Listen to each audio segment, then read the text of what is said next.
Welcome to the It's All Bullshit podcast. You are in the right space if you are desiring truth, to live in alignment, to live in your own sovereignty, and to literally connect in with messages and podcasts that are in that alignment as well. This podcast is going to expose it all.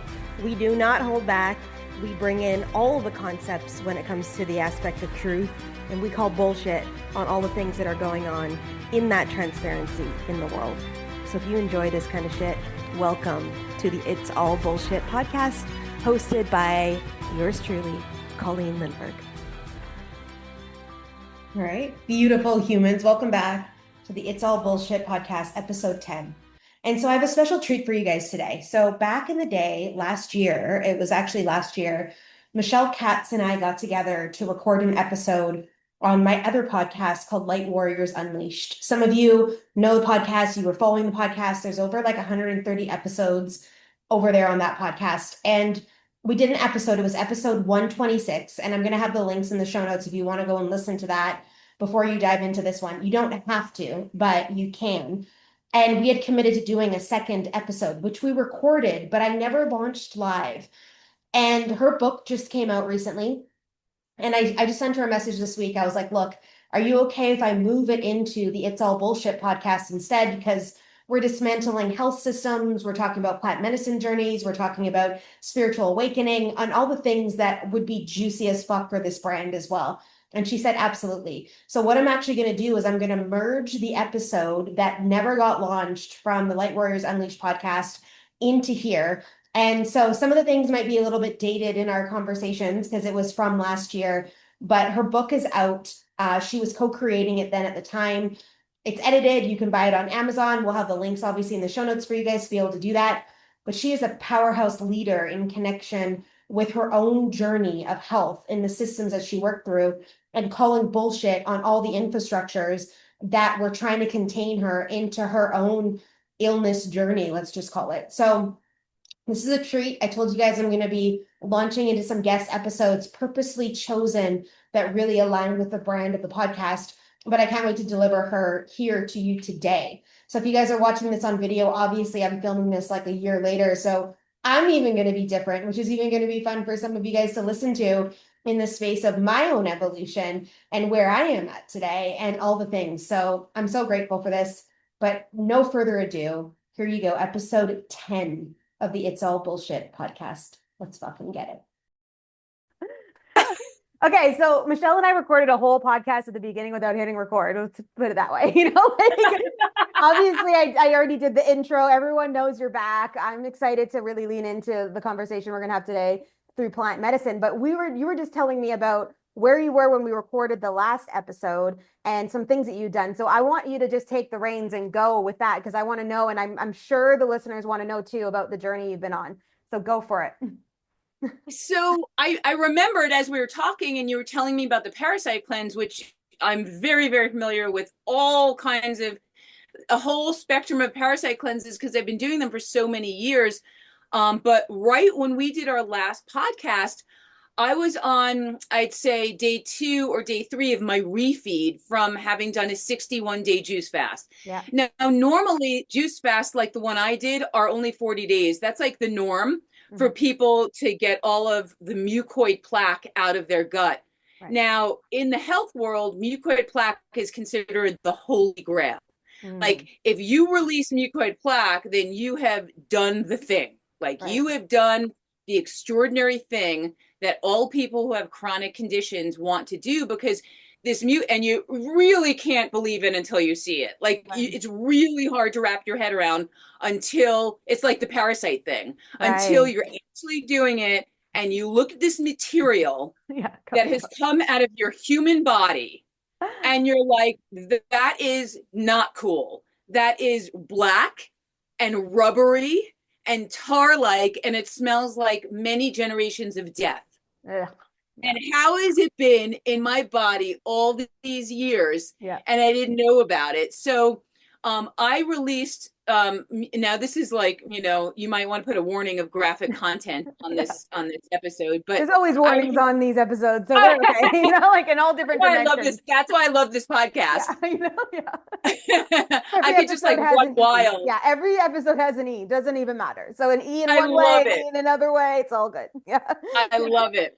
So yeah, so I released mucoid plaque for 51 days straight, which was really epic. Yeah. And throughout that fast, I completely got rid of this ringworm that I had had on my hand for 10 years. My vision got better. Yep. My skin completely changed. I lost 15 pounds. My chronic fatigue disappeared. And then when I took my next set of labs, I was able to see them back to back, what my labs looked like while I was on the fast and what my labs looked like just recently. So while I was on the fast, my cholesterol was still as it was, very, very high. It was 266. My LDL, which indicates bad cholesterol or possibly heart disease, was 187, which is very high. On the next set of labs I took, which was 6 weeks later, my cholesterol was 166. It had gone down 100 points. Yeah. My LDL went from 187, which again is very high, to 102, which is pretty much normal. Yeah. And then I was coming off my thyroid meds very rapidly. So I didn't know what was going on because my TSH, which indicates how your thyroid is producing thyroid stimulating hormone, it was still very high on the fast. It was 3.7, which means, oh, hey, you need medication. But I was already on medication. So I didn't want to go any higher because the idea is to come off. Yeah. So I just let that be. But then when I took my labs last week, it showed that I had gone into hyperthyroid. So now the medication I was on was so much more potent than what I needed because my thyroid was healing itself. So all of these incredibly, and I had chronic back pain for 2 years that went away day 2 of my fast. Yeah. And it never came back. Yeah. So good. It's incredible what can happen. And these are the things that like Michelle and I talked in the first episode about her journey and discovering. And we just had a conversation about a friend of mine that literally purged cancer through parasites out of her body and the inflammation that was created through just worms and parasites and the shit that gets stored in our body. It's just like you, the purging through the juice fast. And it's like, I don't think people really recognize the power of what we have access to, because all of this is holistic. It's not medicinal, like from a medicine of pharmaceutical companies. It's all from the earth. Like if you think about your fast, it's all fruits and vegetables that you use inside of the space of everything. Just like the parasite cleanse that my girlfriend used and the one I'm about to go on too. It's all from holistic parts of our land. Like, and to recognize that, it's just crazy. Yeah, I mean, I drank 2 to 3 gallons of juice a day, and the enzymes in the citrus, because there are 2 different juices. One is a ginger green blast, which really kind of cleans out your digestive tract.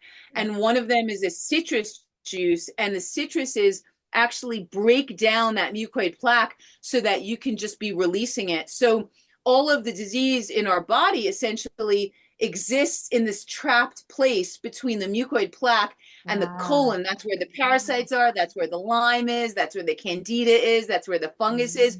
So when you start releasing the mucoid plaque, there's no place else for those things to go but out. Out, yeah. Yeah, and it's like I actually, and this is the kind of the grossy weird part to me. So I was that kid that, when I was younger, I used to go scrape my knees on the sidewalk on purpose so I could put peroxide on it to watch it foam. Like literally that's the stuff I used to do. So like I'm about to go into this parasite cleanse knowing that I'm going to be looking into the toilet to see what has been released through that because I want to see it, and I'm just like, and I'm weird, but I'm also like the visuals are so intense, Oh my God. I mean, I have to say, I did like everybody else who releases mucoid plaque. I took pictures and I was like, this is 1.5 feet long and it came out of me. It looks like nothing else you've ever seen. And what's really interesting to me is that I've had doctors and other practitioners say, I've never heard of mucoid plaque. So that is troublesome because, again, mucoid plaque is the essentially, and that's not to say that there's no other way to get better, but when you are parasite cleansing or juice fasting, you are releasing this stuff in one form or another, you know, like it's, if your parasites are coming out, then at some point your mucoid plaque is coming out because they kind of have to, they go hand in hand. So that is the key to healing the body or removing the obstacles, because once you start removing the mucoid plaque, then your body, like suddenly I was absorbing all of my nutrients and my hair started to grow like a weed and my skin like became like a baby's skin, and my wife was like, what is happening to you, you know, like you're like a teenager again, and your vibration is like so incredibly high, because think about when you're like 6, right? There's nothing that's stopping what you take into your body from being absorbed into your system, into your bloodstream. You eat an apple, you eat a pear, you eat anything, or you have sugar, like whatever it is amplified. Yeah, it is. Because there's no blocks. Well, and we were talking about this. So because this episode comes out after the parasite episode that I actually launched like back at the beginning of March. And if you've never listened to that, you guys need to go back and listen to that episode. I think it's episode 124. It is like, we talked about the spiritual, like literally the vibration when parasites are in the body are dropping the vibration of the physical form. Yes. So it is more challenging for us to connect. We are like, it is in the space. So when you release all of this out of the body, it's like, then all of a sudden it just opens up the palette. So yeah. Oh, there's such a, you know, and to connect it back to plant medicine, when I first did my very first ceremony, I had been mercury toxic for many years at that point.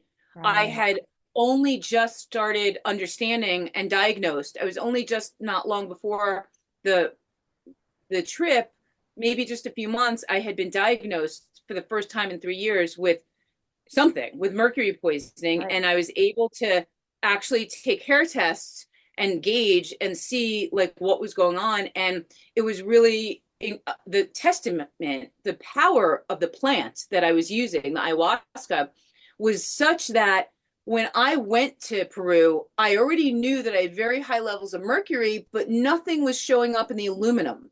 It appeared like, oh, okay, I got off easy. All I got was mercury. No. When I finished my 4 ceremonies in Peru and I took another hair test, my aluminum levels were through the roof, which meant plant medicine was chelating. Just pulling the metals out from my bones, from places no test can get to. Right. Yeah, it's so powerful. I have a client of mine who loves to travel, and randomly last year I just said to her, hey, there's this retreat center. It's an ayahuasca retreat center in Peru that I've been kind of eyeing on Instagram. I'm feeling called to go in October of this year and go root into like a 10-day ceremony there, and then go hike up Machu Picchu when we're done. So do like a 2-week experience. And she says to me, I'm in. And I'm like, and she's like super cool, like very hippie kind of energy. Like she would just, it would be the exact person that you would want to do this kind of trip with. And so like, I have never been to Peru yet. It's part of like a calling of mine. And it's really fun that I had a clearing done from someone who doesn't know me at all. And she goes, Machu Picchu is calling you. And I was like, I know, see, I've fucking been channeling this shit, you know, like, and I'm just like, she goes, you had a lifetime there. And I'm like, I know I did. So I get like the medicine of ayahuasca. I've already done ayahuasca once, and I knew the next environment would show up for me where I needed to revisit her and kind of drop into that space with her. And I feel like it's coming this year in a very tight container of energetics, not just a one time or a 2-night. Like it's like we're doing this together. Yeah. Wow. That's going to be, I mean, that's going to be so powerful, because the energy and the medicine coming through the Shipibo culture and the Shipibo shamans was, I had never been exposed to anything like that at the time that I went down. And again, my body was so riddled with Western, not just Western disease, but Western spiritual disease. Yes. I had been at that point I was, in my mid to late 40s. I was probably about 45 or 46 at the time. So I spent a lifetime growing up in the culture I grew up in, which was a very traumatized culture. My parents were immigrants. They were Holocaust survivors. We grew up steeped in this deep, deep ancestral fear and trauma. I took that on the road to Hollywood, Right. which is rife with its own kind of trauma. We got all the layers showing up. We got all the avenues for like spiritual poison, right? Yeah. And I carried those layers and layers and layers of just cultural, just sickness with me to Peru. And I thought, and I was sick. I was physically ill. Like, how am I going to get to this place in Pucallpa? Like, I'm by myself and I'm still, my brain and cognitively, I was still in very poor shape, even though I had been chelating and detoxing for, 6 or 7 months at the time. But as I said, unbeknownst to me, there were all these metals that were buried deeply. I hadn't even begun the parasite cleansing. I was just doing the metals. Yeah. And I honestly hadn't even scratched the surface. And had I known the power of ayahuasca and what had I known a lot of things, I should backtrack. I mean, a lot of things were like I was oblivious to on that first trip because I was living in that very three-dimensional, narrowly informed mindset, I should say. Yeah. It wasn't that I wasn't educated. It wasn't that I wasn't, informed about the world. It was that there was a whole universe, a whole spectrum of things that I could never have even wrapped my head around. It's amazing what it does to just like like you can't even like, and some people are super scared in the space of it's like you get called to the medicine, like because I'm sure like how Peru landed on your plate was also a divine intervention that how did it like let's talk about that just because I think that that's imperative for some people to hear too. Oh, it was so bizarre. And I feel like this is like a whole chapter in my book because it was so strange how it all happened. So I got super sick. I couldn't work. I had to wrap up my house and move out and rent it so that I could like have some money. And I got it in my head. We may have talked about this. I'm not sure. I got it in my head. I was going to go to Bali and find like a Balian healer and find somebody in a cave that was going to like totally know what was going on with me. And I went to the East Coast. My mom was still living at the time in my childhood home in Staten Island. Yeah. Which, my bedroom was still perfect. All of the things were like still exactly they were when I was in junior high. Lavender wallpaper, a trundle bed, the whole thing. And I thought, is this how it ends? Is this how the story of my life ends? Is that I go back to my childhood home in Staten Island? So I went back there and I didn't really have the funds or the resources to go to Bali for as long as I wanted to go there. So I ended up getting on a television show that was local that happened to have been being produced in Staten Island. And I worked on that, and it was a little bit rough for me to work around like my physical stuff, but I was able to function just enough so that I could manage, to handle the show. And at some point during the show, I think I was like walking around my old neighborhood, walking around my old grammar school, my junior high school. And I got a call from a friend that I hadn't been in touch with for many years. And I looked at the phone and I was like, this is weird. And I picked it up and he had been an addict for a really long time and we lost touch. Yes, I remember. And and he just was like, yeah, I did this thing called ayahuasca and it totally healed me. And now I'm getting married. And I thought, really? Like, that is one of the more shocking things I've ever heard in my life because he was in really bad shape for a really, really long time. And it seemed like one of those stories where he was just caught in this loop and he was never really able to find his way out. And I came home, I got online and I said, like, what is ayahuasca? And when can I go? Yeah. And I found Nimiakaya, Yeah. and I read all the testimonials, and I booked my trip. Um, and I thought, I will find a way to get down there. Like, I will find a way to physically manage to make it down there. And I flew to see my mother and my niece in Florida. And then my niece took me to the airport, and she said, I'll put you on my phone so that I know, like, if you disappear, you're kidnapped or something. Because I was like really paranoid about leaving. I was paranoid. I was like, I'm not going to be okay. I'm going to get lost in the jungle. Like, you'll never hear from me again. And at that point, I was still so sick and miserable and alone that I was sort of surrendered to that. I was like Yeah. surrendered to anything that might occur Yeah. during these ceremonies, although I really didn't understand the gravity Yeah, of course. of like what You're I was going through. actually walking into with Yeah. the kind of thing I was carrying on me. Mm. Had we gotten into the consciousness of my father? Yes, we did top into that. And but there's a story that you wanted to share in connection with plant medicine, I believe, with your dad. Yeah. Okay.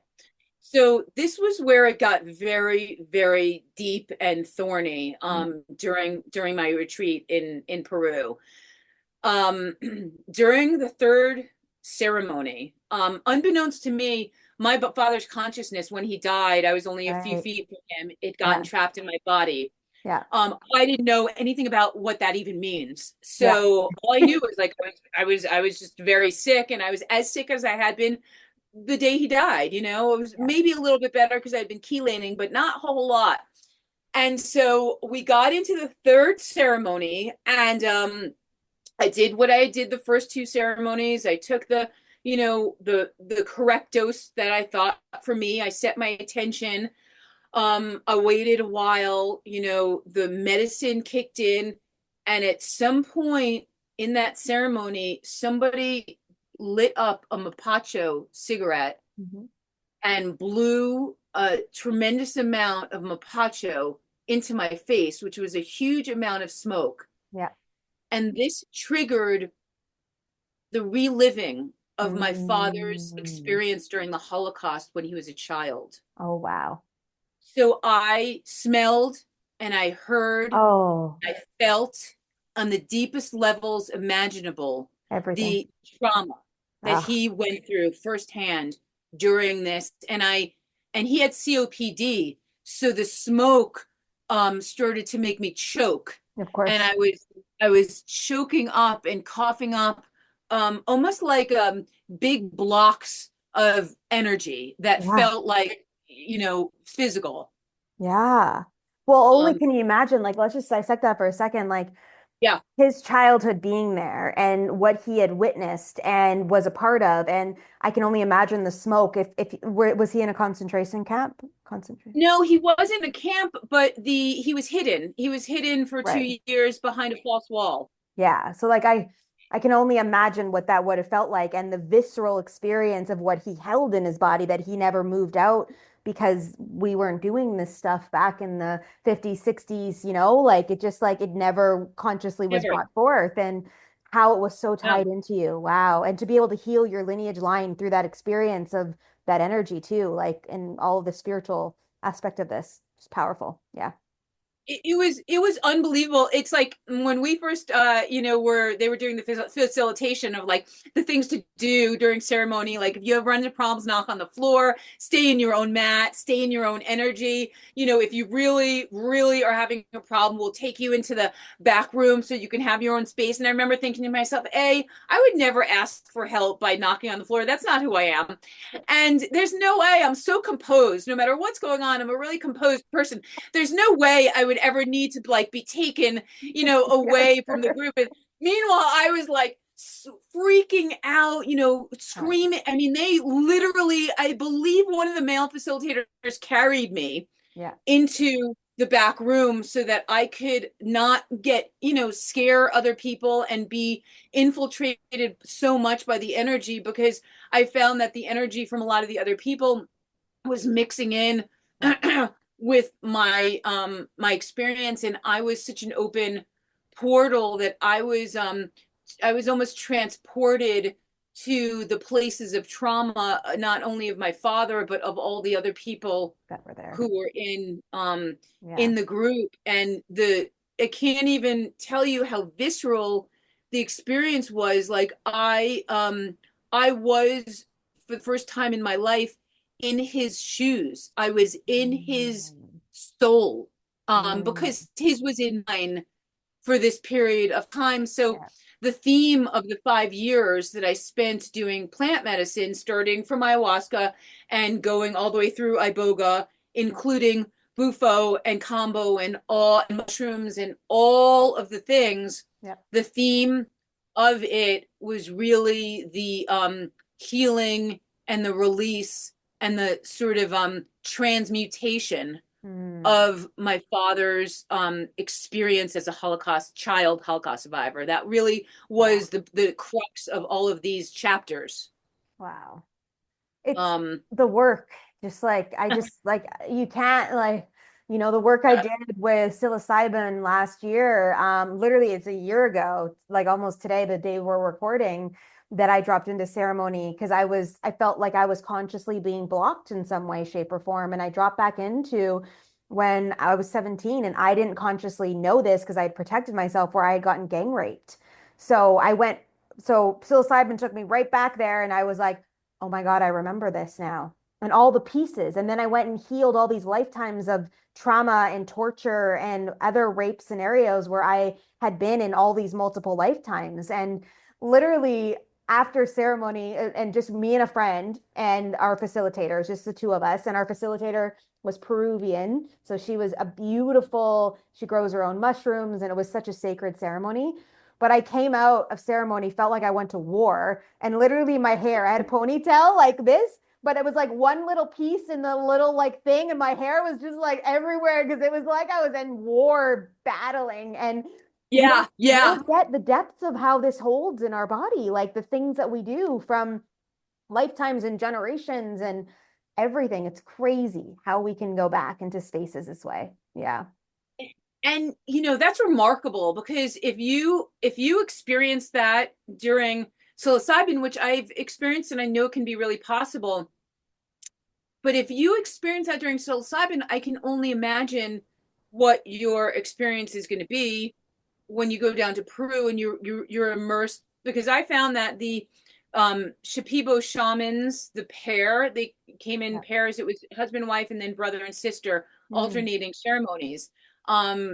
When they came and sat at my feet, because they would come to each person during the ceremony and they would sing their own brand or their own version of the Icaros, which was sort of tailored. My experience of it was that chapter of the Icaros, or that refrain or verse that they were on, was like uniquely tailored to the journey that you were in. So they were singing, the transformation and the transmutation that your soul was going through. And I was communicating telepathically with them. And one of the shamans just bent over. At that point, it was my father. It really wasn't me. Yeah, of course. Yeah.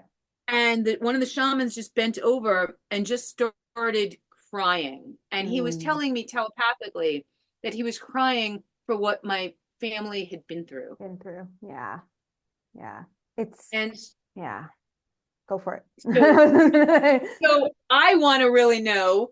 I'll be really intrigued as to like how deep, your experience will be if you're so open and energetic and tapped in that you can have experience like that, and remove that kind of block with psilocybin. What is going to happen when you're immersed in the lineage of those Shipibo shamans? Like, oh, wow. It's like, so I did my first ayahuasca experience with a Brazilian tribe that came up from Brazil called the Yawana tribe.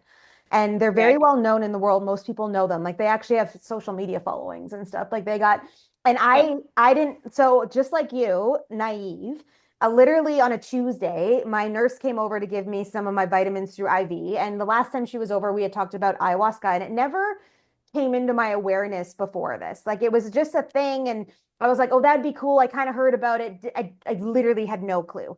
And she said, hey, they're doing a ceremony at this retreat center on Saturday. Let me see if they have space. And literally they did. And I said yes. And that was it. Like I didn't do any research. I really had no idea what I was getting into. I didn't even consider anything. I just said yes. Right. So I get into this event venue and there's 50 people there. It's super tight too. Like literally the guy beside me was like on my mat. Like I had no personal space at all. And it was just a thing. And it was like, I was the only person in the whole entire place that had never done ayahuasca before. So I got brought up first. I had a special blessing from the chief's son. Like it was, and everyone after was like, oh my God, I can't believe you got this blessing. And I was like, what do you mean? Like, I'm just so naive, no clue. Later on, I go to look, they have albums on Spotify. Like they're super well known in the space of all these things. And I met ayahuasca and everyone told me it's such a beautiful experience. It's so beautiful. After the second medicinal dose, I was like, what the fuck is beautiful about this shit? Like I'm in the depths of the darkness. I see myself crawling in tar, like I'm covered in tar. And I just kept hearing you need to let go. And I was trying to get it out of my body and my body wouldn't get it out. Like I was trying everything to get it out and I couldn't get it out. And then finally, when I surrendered and felt the energy of that, she just said to me, you need to go dance. And they played music all night. And I managed to get up, which is shocking. And, to be able to like kind of dance like this until I was able to let go into my body. And then I started channeling all the music. I knew all the words because I had lived a lifetime in this tribe and done all these ceremonies with others. And I didn't realize it at first. And people after were like, how did you know the words to the songs? I was like, I don't know. And isn't that amazing? Yeah. And then I took I did take another dose and then I dropped into the creative side and an album came through and the mission I was on, and it was a beautiful opening landscape, but it's going to be interesting to see where I go when I'm in a container, like held for a certain amount of days. And we're dropping into ceremony every few days to release it. And what's so fun is a heron just landed on the house across and is looking at us in the window now. Like it's almost like I haven't seen him in a while and he's back and he's like, hey, I'm here. And because I just saw his wingspan fly in and he just like literally landed on the roof across the street. So it's kind of fun. Well, oh my gosh. Yeah. So that's a message for us. And as you were speaking, I was thinking, I sort of, because it's been a long time since I was in that chapter, right? Yeah. I mean, the last ceremony I did was last December, and I very much knew that it would be the last one for a while because I knew I was now transitioning into the physical healing, the healing of the body. Yeah. But it sort of reminded me of, especially the dancing part. Yeah. It's like it reminded me of like that really liberated, surrendered kind of just letting go, which is really where the magic happens, right? In the letting go. Yeah. Yeah. I totally agree with you. And I think it's the hardest part. So it was almost like ayahuasca opened the door that way for me. And she was like, I went into the depths of me of like, you're such a selfish bitch and da da da da. And I saw all these moments, and I was like, oh my God, I can't even believe that I manipulate. You go there and then I could breathe again. And then I was like, okay, I could breathe again. And I'm like, I don't think I want another dose. And then all I heard was, you need another. And I went, okay, I can do this, like in the space of it all. Cause it is that we have all these layers that we're working on and all these energies, like your father's energy, and that whole thing moving through. So it's just like the whole, I can't even describe to people when you're called, and then you just show up and you go where you need to go. The whole thing it was so strange. And it was so, it was such a chapter in my life that I can always look back on, because that was the beginning. That plant medicine, those ceremonies in Peru opened a door that I could never close again, right? Like I could never not see the truth after I had been through those ceremonies. And it wasn't just the thought, and the other thing is that it took me many, many years to realize that it wasn't that I was channeling my father. It was that his consciousness had become attached to me. And it took some work with a death doula to actually move him out of my consciousness and move that heavy. I always said I felt like I had about 160 pounds of dead weight on my shoulders, and I didn't really even know what I was saying. Yeah, of course. Yeah. But once he moved out, and once this death doula experience, she was very, I wrote a short story about it called The Red-Tailed Hawk. And he said to me during the ceremony, sometimes I'm in the form of a red-tailed hawk, and sometimes I'm like in your body, and I don't mean any harm by it. He said, but I didn't want to die and be with them.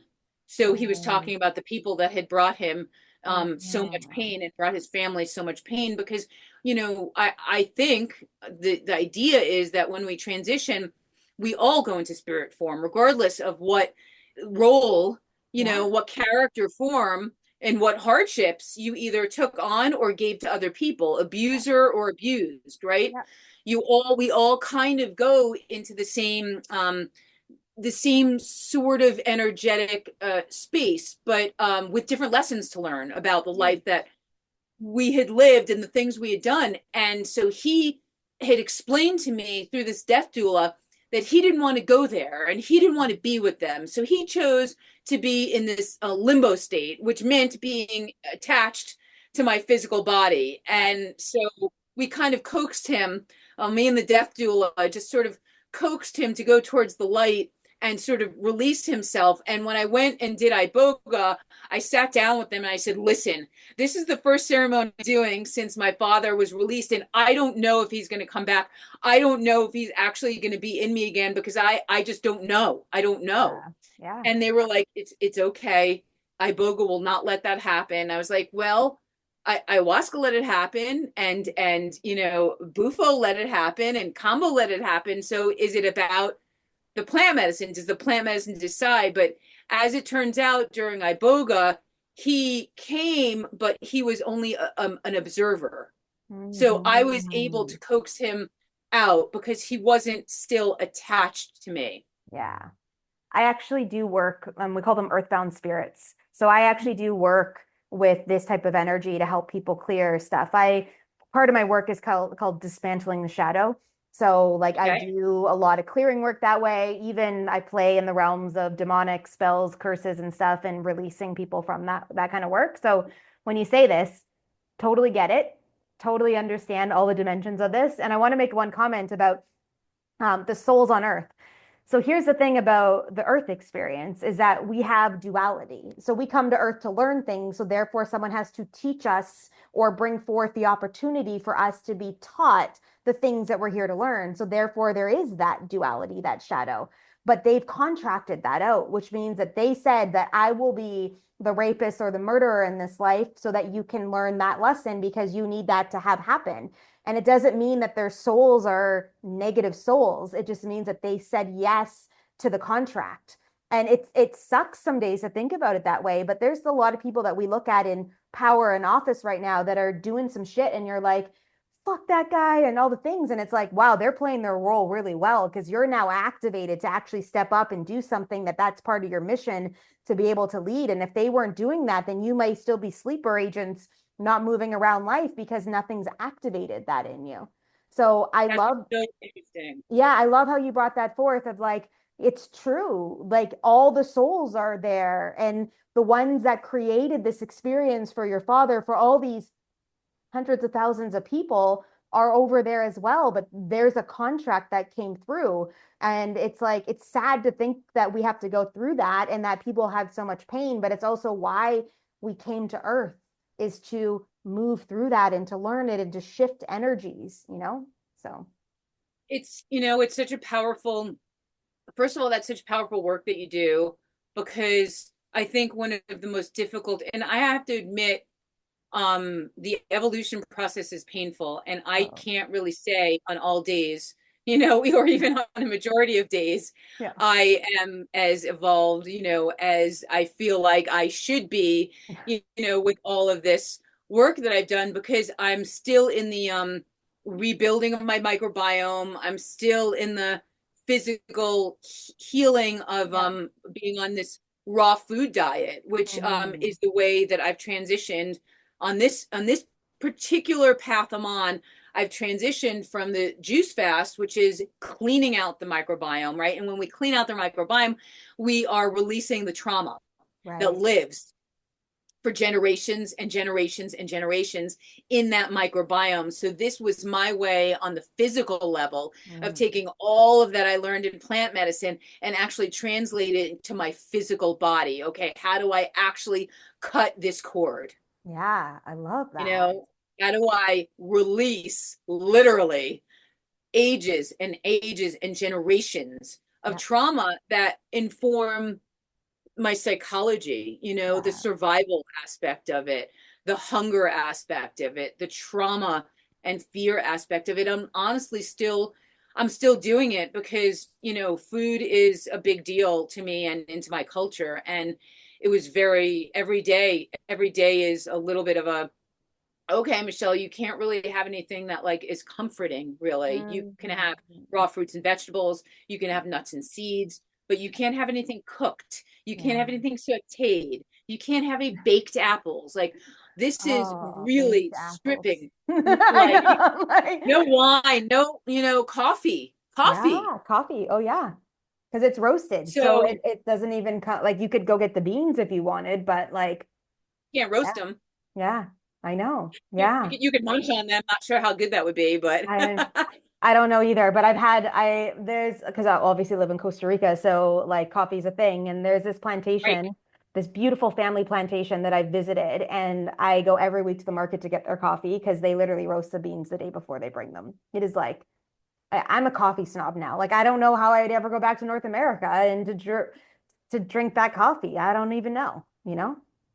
On a million levels. Like when I was in Costa Rica, I really felt like, I mean, I went there to do iboga, but I really felt like there was a level of freedom and space, you know, that I felt in Costa Rica that I hadn't felt in the US in many years. And it was a great place. That was sort of the end, the culmination. Iboga was the culmination in a way of this chapter from 2018 to really 2024, basically of plant medicine and the kind of the healing process. But if you want, we can travel back to the thing that happened after ayahuasca, which was bufo.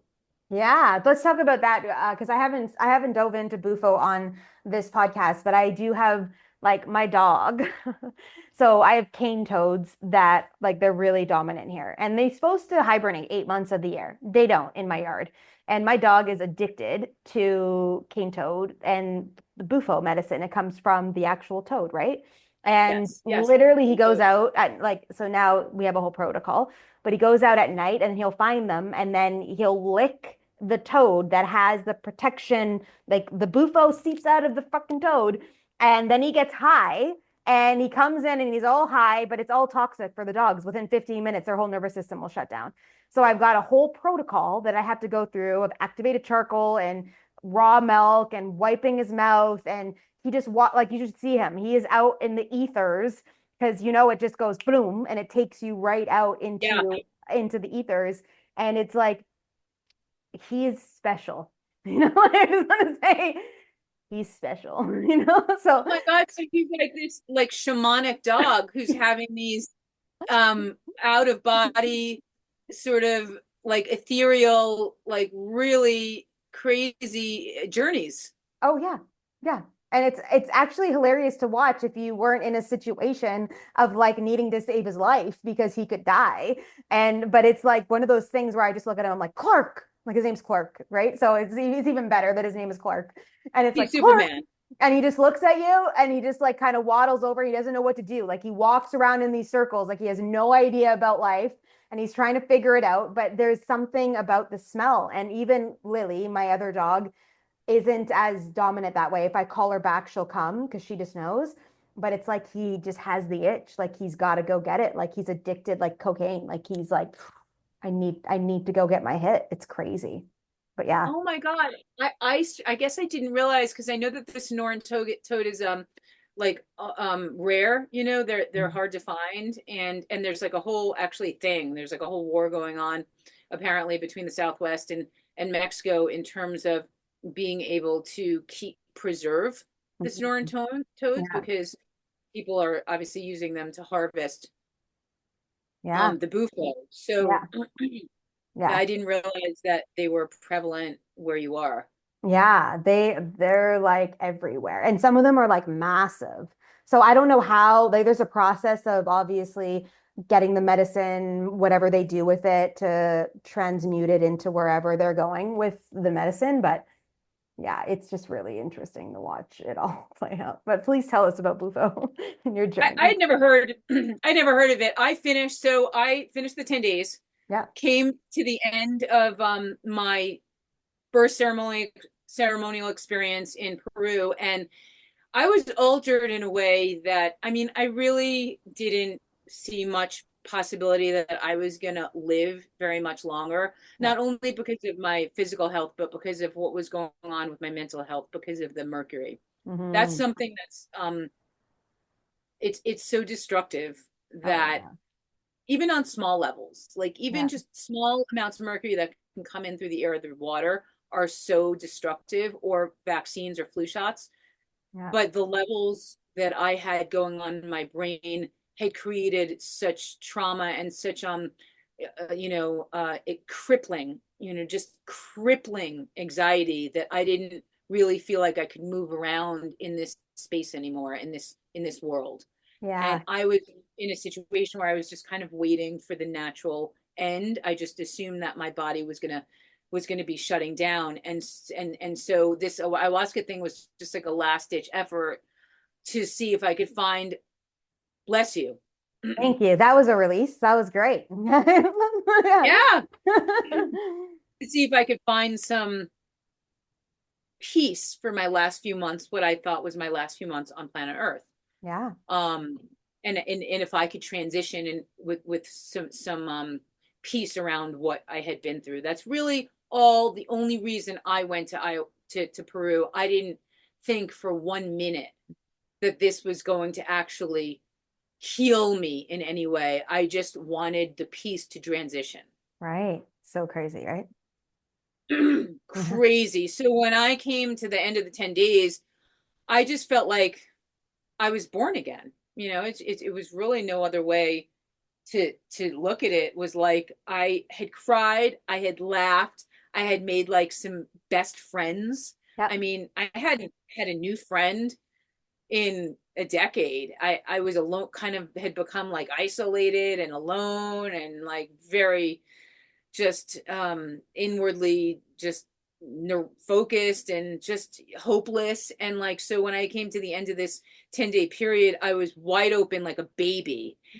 And I went back to Florida to my mother's house, and I had a little bit time between this trip and my next job, which was going to be in Boston. I had accepted a long-term production job there, which it was also kind of a big surprise to me. I was like, okay, I guess this is still what I'm doing. I guess this is still what's going on. And so I had this window of time in Florida where I was integrating, and I was so open. And the shamans in Peru told me that I needed to do kambo. And I was like, what's kambo? Yeah. And they were like, that's the medicine you need to begin to clear more of the heavy metals out. And so I went online, found a kambo practitioner, called her up. She was in Fort Lauderdale. Her name was Michelle, and she was actually from Staten Island. Of course she was. That's hilarious. Yeah.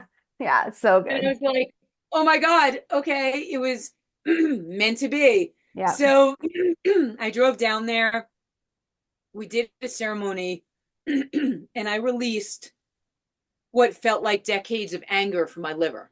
Okay. Yeah. I just looked in that bucket. She said, that is your anger. That is your liver. Yeah. And I was like, I feel like a different, I feel like I've just unloaded things I didn't even know I was carrying around, that it didn't even appear in ayahuasca.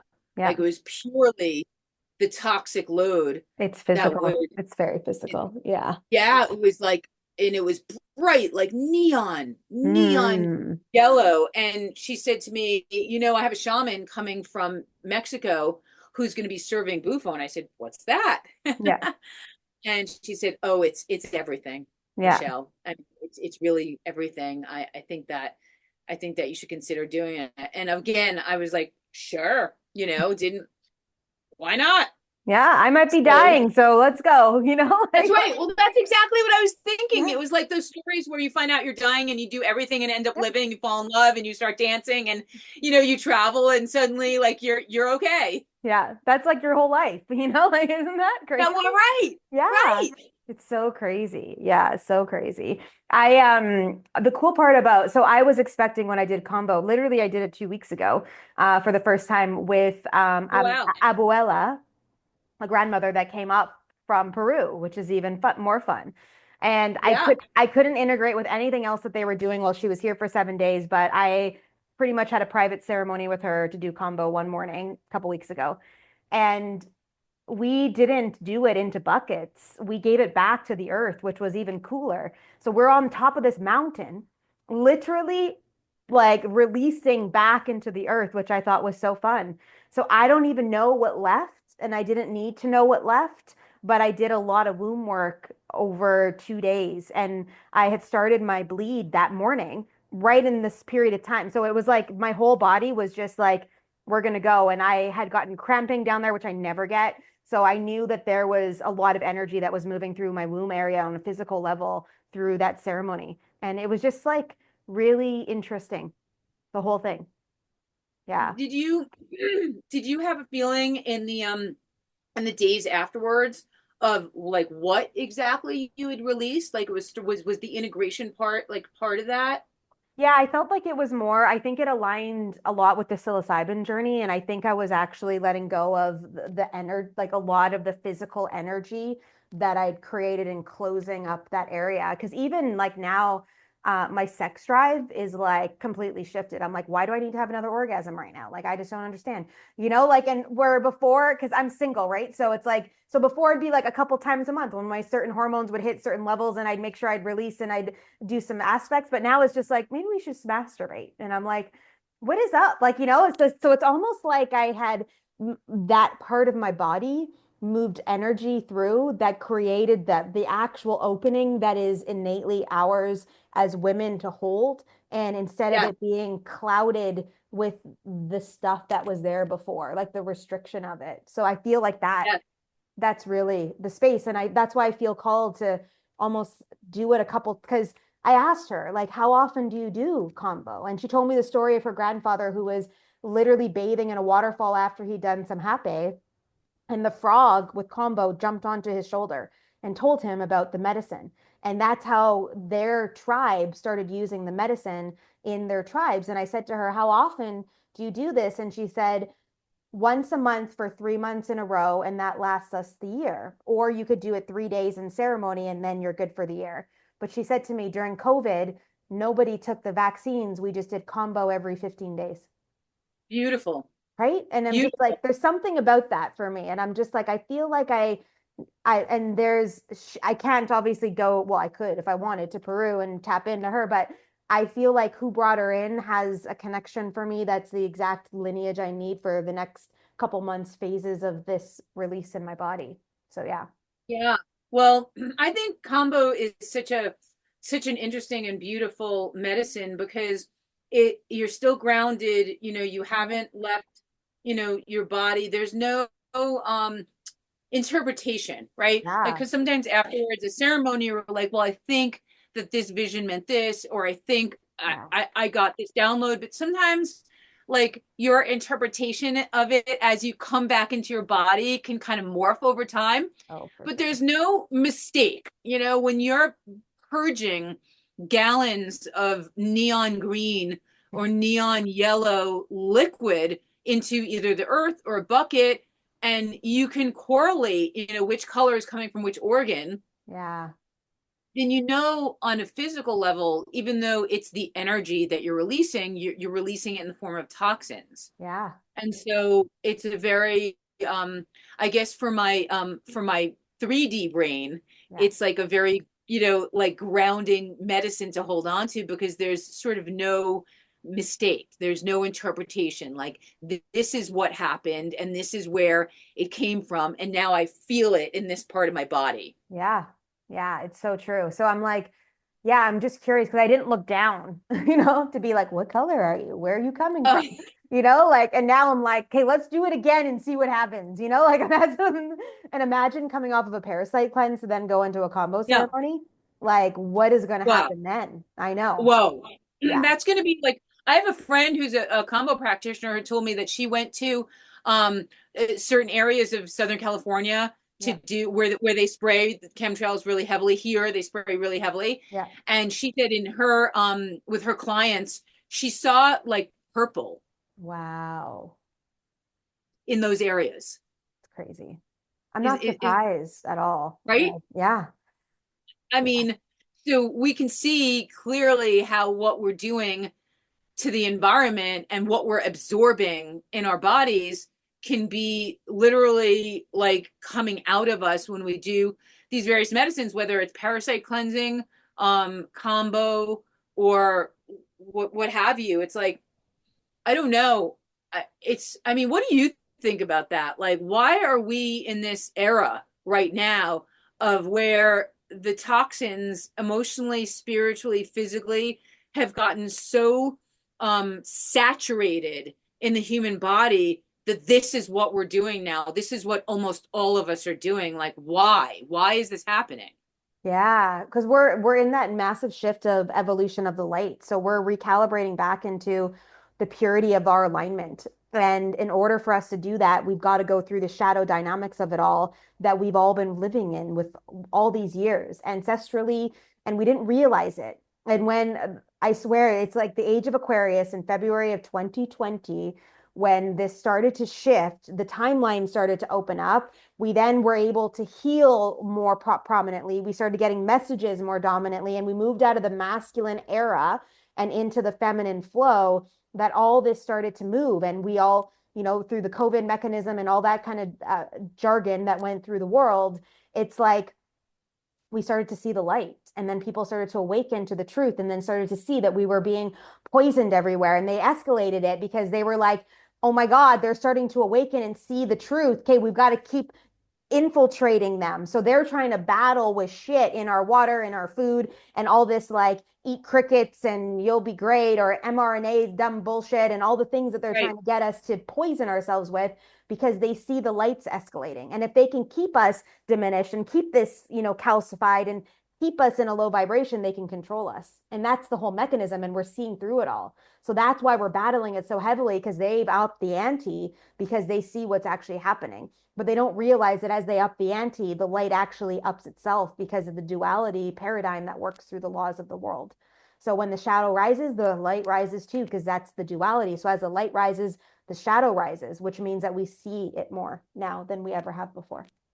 So And would you say because of the intensity of the light, our physical bodies are now unable to hold like the parasites and the sickness and the illness and the trauma and the chemicals and whatever it is, whereas maybe we just stuffed it down before? Oh, huge. Absolutely. So it's shining lights in all aspects of our life, including the body. The body cannot calibrate up to the vibration of what the spirit's doing or the energy that we've cleared. So it has to match. So we've got to, I say to everybody, the physical form is the last part. We do the energetic work, then we move within the mental and emotional bodies to be able to hold it, to change our habits and choices. And then the physical body has to purge all that out as well. So as we do all that work, we've got to support the body. And that's why we're being called into this. That's why the disease is showing us itself now. That's why plant medicine's coming in to be like, I got you. Like the earth has everything we need to shift this. We've just never had to lean on it as much as we have now, because we're coming back into like the purity of alignment, we'll say. Yeah. It's so so magical in some ways to be alive right now. I mean, I think if you told me that I would have had this 11-year healing journey and metamorphosis that included, living through my father's trauma and really sort of going into deep ancestral and lineage work, and then possibly fasting for many months, I don't think that I would have believed it. But I think my story is lining up like with what you're saying, because I really had to start with the deep spiritual work and the ancestral work. Like I had to do my parents, my grandparents, and those kinds of things before I could even get to my own body. Oh yeah, it's crazy, right? Yeah. Yeah, it's totally crazy. And I think the most for me, the apex of like, whoa, what is going on here was my Bufo experience, because Yeah. it was right after ayahuasca and I was completely open. I had discovered already through ayahuasca that, my father was at least channeling through me. I didn't understand he was attached to me. But I, went to Florida and did combo and then came back a few days later for this shaman who had come from Mexico with some very powerful bufo, which again, I didn't really even understand what it was or where it came from or what it did. And he just sat me down. We did one person at a time. And Okay. I could feel before I went to ceremony, I was starting to cough. So Yeah. in looking back, I could feel my father was starting to kind of show himself right before the ceremony. And I told him, I said, I think I'm very triggered by mapacho. So please don't light any mapacho during this ceremony. I don't know Don't what's blow going it to in my face. Yeah, don't blow it in my face. Just like Yeah. keep the mapacho away from me. And they said, okay, what's your intention? I said, my intention is to really heal my physical body. And so I sat down and I took it in, and then he said, take another one. I took it in, and he said, take another one. I don't know if I can. And I'm not really even sure if I did because I can't remember because I was out. Yeah. Yeah. And then as soon as I went out, my father's suffering, like the level of pain and suffering existing inside his body was all there was. My Wow. body was gone and I just started wailing, just I wasn't like in a personality Yeah. because there was no personality and there was no physical body, but I was inside this container, so to speak, of suffering. Yeah. Yeah. You I know, could just see you in really, darkness. That's it. Like it's just dark. Yeah. it was like all I could do was be with it, right? And cry. And then what felt like maybe a few decades of that rapidly came through, and then we went into my grandmother, which she had lived through World War I and World War II, through some very major trauma, and so the suffering got amped up because Right. she's a woman. So she had given birth and she had gone through the pain of seeing her children starve and be in danger, and her all of her stuff that she witnessed and been through, had Yeah. experienced. We don't even know to what extent because she's a Right. woman. Yeah. um Yep. Suddenly the suffering had gotten amped up, and I just recall in looking back that I was wailing without a body, Mm. just wailing. And then it went Wow. to her mother and her mother and her mother. It went very much through all the women, 6 or 7 generations back, I want to say. Wow. And it was like nothing. There was no other ceremonial experience I had that quite um, gave me that perspective. And I laid on the deck. We were in Florida, and there was like a canal in the back, and I just took a yoga mat and I laid in the back, and I just cried for like two Wow. hours. Yeah. Cried. Yeah. I couldn't even really piece it together. It took a while to integrate that. I would say I thought about that ceremony every day for about 1 year. Wow. Yeah. We don't Yeah. realize, because there's some people in the world that have addiction and then they go to plant medicine and then the plant medicine becomes their addiction. And then it's like they can't stop doing plant medicine ceremonies because they're Right. addicted in the space of it all. Right. Um, but some of us, it's been a year since I did psilocybin. And I know I'm being called back into that space, which I'll probably do a ceremony, somewhere between now and when I leave for Peru in October. I feel like it will come, like not right now, I'm in combo energy, but like somewhere in that space, it'll probably come back. But it's been a year since I've been with her. It's been a year and a half since ayahuasca. So it'll be 2 years and a bit since I've done a ceremony with her. that when I go back, you know, in October to be in ceremony with her again, you know, and it's like we don't realize that it takes some time sometimes with some of these to be able to integrate and move through. And to understand, and I don't even think we ever understand. It took me like a year and a half, and one day I was like, oh, that's what that meant, you know, like, you know, Right. Right. Oh yeah. together. Like it's just, it's crazy when we think about it. Integration is kind of everything, I Mhm. think, when you're working with these medicines, you know, because it's so baffling. It can be like really confusing, and it can be really baffling, especially if you're dealing with complex issues like, you know, sickness or addiction or trauma, you know, real serious Yeah. trauma. Yeah. I think the integration part for me was like I was on this very, it was unique. It was a real duality because I was still very sick, but Yeah. I was also on a very high vibration. And I think part of the work in my life is to understand how to be un to feel physically unwell and yet hold a very high vibration. And that is the work of a lifetime. And I still haven't quite captured it, Yeah. but it's you know, I'm still have to work on it because I have my days that Yeah. are not great. I bet you do. Yeah. But you still want to be, you know, the light, you know, because I don't want all of that work, even on the bad days, even on the sick days, even on the physically uncomfortable days or the herxing days. I don't want all of that work that I did to be lost in the shadows. So my work, I feel consistently, is to, okay, how do I hold both spaces at the same time? How do I feel physically ill and not so happy and yet hold the highest possible light I can? Yeah. And that it's a challenge, and it doesn't always work, but Welcome to Earth. I just want to say that to you. So that, and that's the thing. It's like that's the quest I feel like we're all on. We're all dealing with our stuff, but we're also this beautiful beam of light. And our job is to be able to still shine while we're dealing with our stuff. I say to people like all the time, I said this in one of the, like I have a membership portal way that I teach in every week. And I said to them in January when I was teaching one week, I was like, guys, I had the darkest year of my life in 2024. Did any of you guys notice? And they're like, no.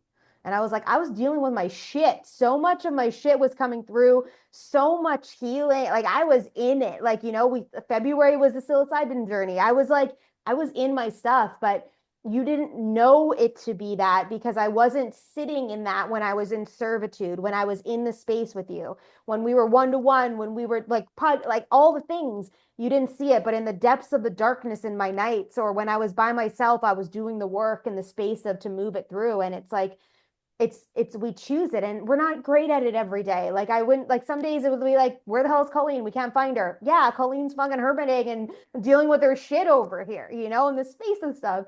But it's like, because that's what's necessary and needed. But it's like when we find the groove and we just are vulnerable, real, raw, then we can come from still the place of light while we're in the physicality of it, you know? So yeah. and you know what? I mean, I really think I have like utmost respect for because it's something I do aspire to do every day, and I feel like, oh, okay, well, you know, maybe I'm, you know, 7 out of 10, you know, maybe I'm 6 out of 10, 10 days, maybe, Yeah. but I really am aspiring always to like follow the lead, you know, of the people who are really in their service work Mm, every day, no matter what is happening. I when I have to retreat, I go to my canvas, you know, yeah. and I paint, and that's really how Yeah. I can connect those two vibrations: the feeling, the, you know, low vibration, the unwell, the detox symptoms, whatever they are, Yep. and also the trying to hold the light, so that at least I can kind of be in a vibration that might bring beautiful colors or beautiful, you know, energy to other people. So that's kind of like my default place, you Yeah. know. I sort of default back to the art studio. Well, and we all have that. Like for me, it's like I love to read. I love to be in a cozy container, meaning whether it's my bed or my couch, and I just like to drop into the space and dive into the places I want to go.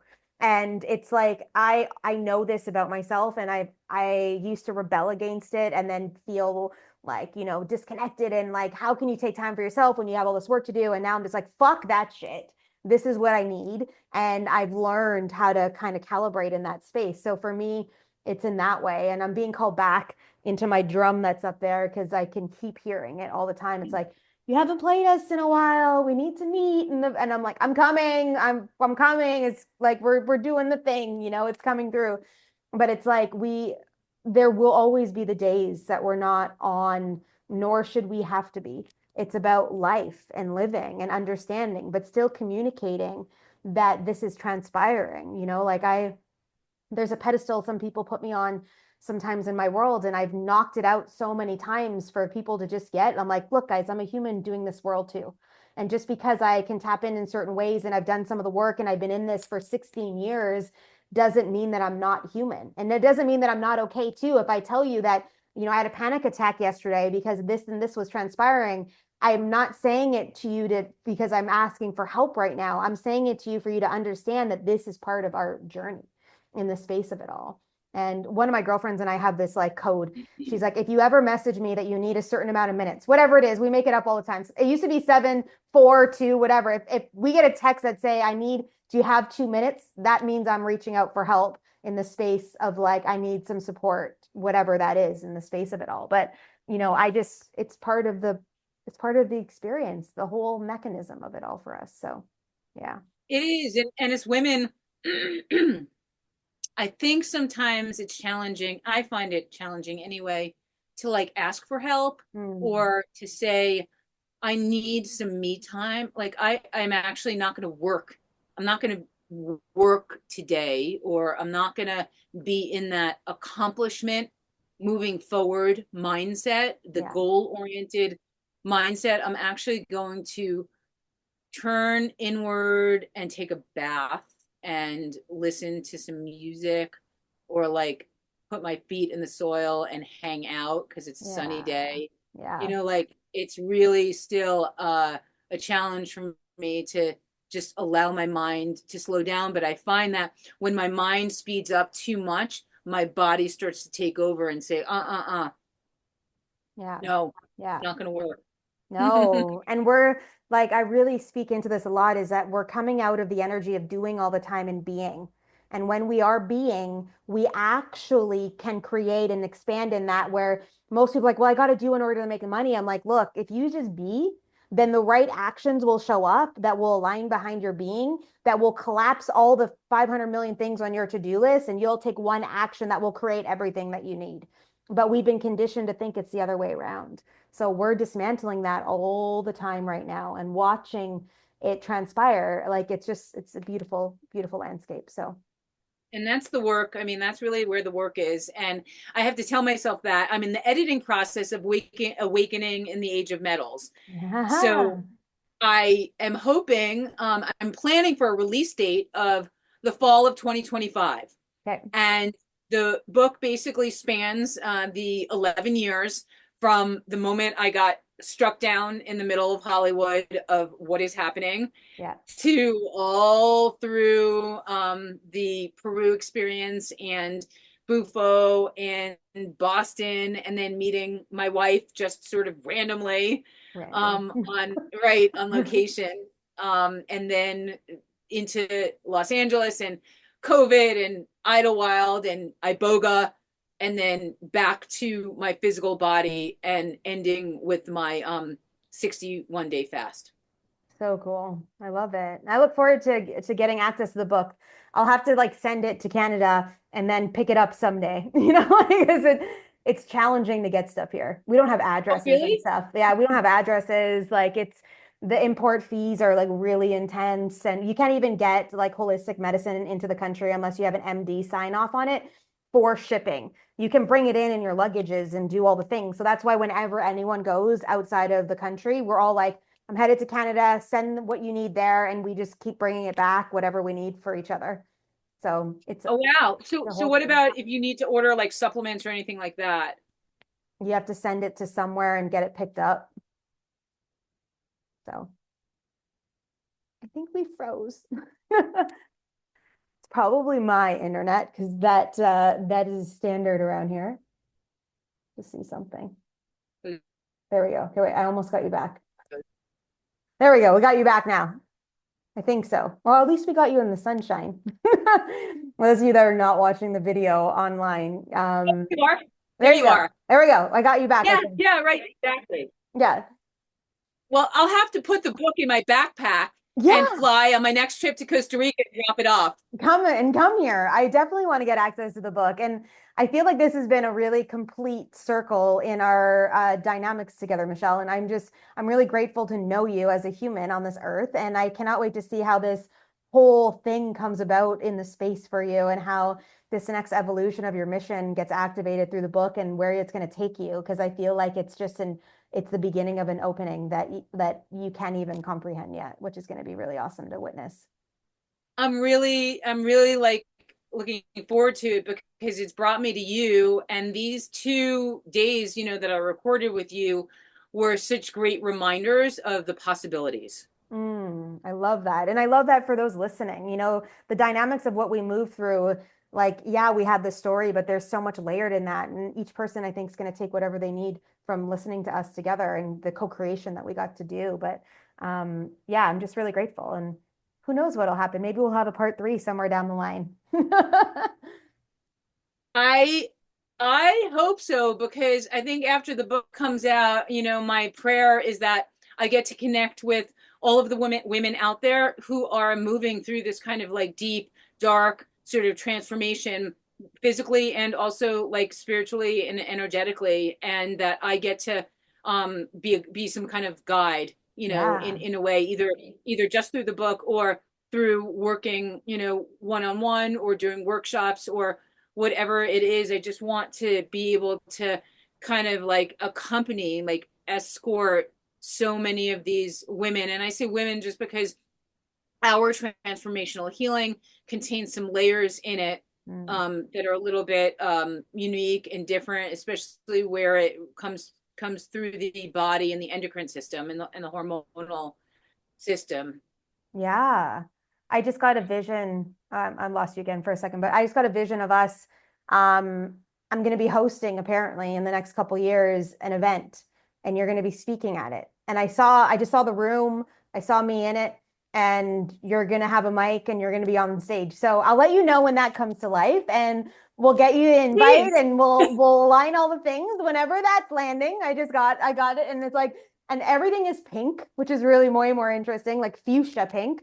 And I'm just like, okay, so like that's part of my multidimensionality. I love fuchsia pink. It's like an MO. So I was like, wow, apparent, but it's like a powerful, like yeah. So I'll let you know when that's coming to life, and we'll get that aligned. Please do. And it's ironic you say pink because I did a commission for a friend of mine who's very much like a medicine woman, a soulful, transformational character in my life who went through many of the journeys with me, including my trip to iboga, to Costa Rica to do iboga. We kind of went through that whole thing together. And not long afterwards, she said, I really want you to do this sort of commission for me. It's like a portal. And these are the colors: magenta, fuchsia, mauve, lavender, these kinds of things. So I bought these like buckets, huge amounts of all of these colors, and I'm still working with them. Oh, I love, yeah, fuchsia for me is like an activator. Like it is like it's in the branding of the podcast, even with my name. So it's like, yeah, I don't know, there's just something about that color for me. It's just like boom, like black, white, and fuchsia. Like those are like, yeah, that's my MO. So it's great. Well, I'm feeling a Colleen painting coming through. So Yeah. so should that happen, we'll figure out how to get it to you. Yeah, or I'll come by. I'll fly in. We'll meet up somewhere in the ethers and do something together. Who knows what'll transpire, but that would be Come amazing. up to Idlewild. It's 6,000 feet and lots of really interesting things happen up here. Well, remember I don't know if you remember this, but I used to live in Palm You were in Desert. Palm Desert. Yeah, so I'm down for going back to California. There's a lot of energy that needs to be moved in that state anyway, so you never know what I can assist in. Seriously, we need I know. all of the help we can get. Yes, I know. I know. It's so funny. Anyways, Michelle, this has been amazing. I know the listeners have taken, like, if they haven't taken anything, then they need to re-listen because there is so much that we got to serve within. And I'm just like, I'm really grateful for the Thank experience. you so much. And I'm Yeah. so grateful for the work you do. And thank you to your listeners. And I'm sending so much love. Yes, me too. I'm sending you guys so much love. And we have Michelle's contacts again in the show notes. So if you guys want to reach out, we just kind of follow along the journey of the book coming through and all the things, I'm going to highly encourage you to do that. And are you still taking on one-to-one clients right now in the aspects of like health and stuff? Yeah. So like if you're feeling called and you're like, I think that she can help serve me, I'm just going to say to you guys to reach out to her for sure. Yes, and I work with donations, so and sliding scales and all that stuff. So never let money get in the way, because I like to be able to help as many people as I can in whatever ways that I can. Yeah, I love that. So good. But again, Michelle, thank you so much for shining your light bright, and we'll see you guys all in the next episode. Bye for now. Thank you. Bye for now. Well, I hope you enjoyed that episode. And we just ask that if you feel called, share this out on social, send it to a friend, help us promote the podcast. The more hands this gets into, the more conversations we get to have in the truth. And for some of you that have been inquiring, Colleen Lindbergh is a soul mission activator, shadow alchemist, and she's also a really badass business alignment strategist. So if you desire that kind of stuff in your world and you're like, shit, I want to have a conversation with her, come find her on Instagram, send her a DM, send me a DM, actually. I don't know why I'm talking in the third person. And let's get her done, man. This is all about discovering the truth within ourselves and owning our power as we move through the world. So I look forward to hearing you, seeing you, feeling you, doing all the juicy shit in the next episode together. And we'll see you then.